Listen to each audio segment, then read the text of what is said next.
Well, we have actually going to be joined by Richard Becker with A.N.S.W.E.R Coalition from San Francisco regarding the same story with the occurrence in Afghanistan. Mr. Becker, thank you for joining us on PressTV's World News.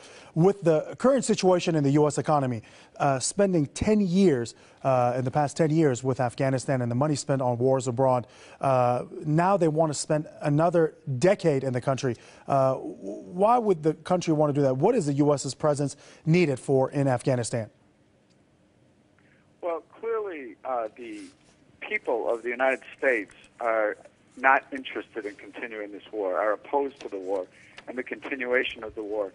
And I believe that President Obama's surprise visit to Kabul and then his speech afterwards is meant to convey to people here that the war is actually really ending. But the reality is that tens of thousands of U.S. troops will continue to stay in Afghanistan until 2014. We don't really know what will happen after that, but we do know that the agreement says that the U.S. will be there for another decade after that. And this is clearly contrary to the interest of the people of the United States, and of course, contrary to the interest of the people of Afghanistan.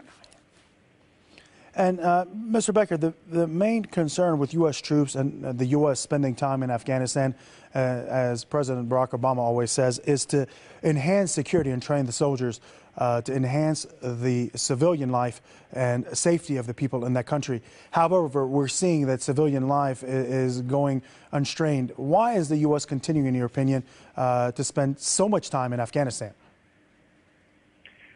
Well, for one thing, they do not wish to appear to have been defeated. So they are going with a strategy over the long haul, it appears, of Afghanization of the war, reminiscent of the Vietnamization of the war that in Vietnam decades ago that was a complete failure. And they cannot win this war. There's no question about that, but they have not given up trying to win the war, nor have they given up the idea of keeping bases in what they view as a strategic country which borders Iran and borders China, two countries, and Russia, three countries that the United States is targeting at this point and sees as its enemies of both the present and the future.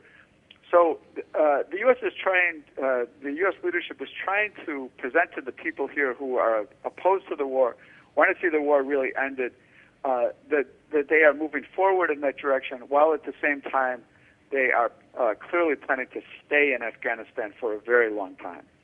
And Mr. Becker, briefly, if you can just explain to us, with the current situation with the U.S. economy and the budget deficit of over $15 trillion in debt, why is the U.S. not spending this money to bring infrastructure in America as opposed to spending time and money on countries abroad?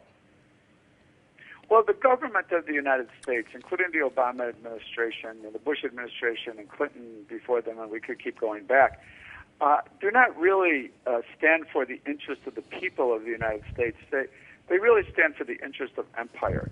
And so while we're seeing a huge increase in the national debt, huge cutbacks in the social programs that people need, particularly at a time when we are still in a very, very severe economic crisis, it really shows what their interests are. You know, the debt of the United States is virtually entirely attributable to wars past and present. Very well. Thank you for that. Richard Becker with A.N.S.W.E.R Coalition joining us from San Francisco.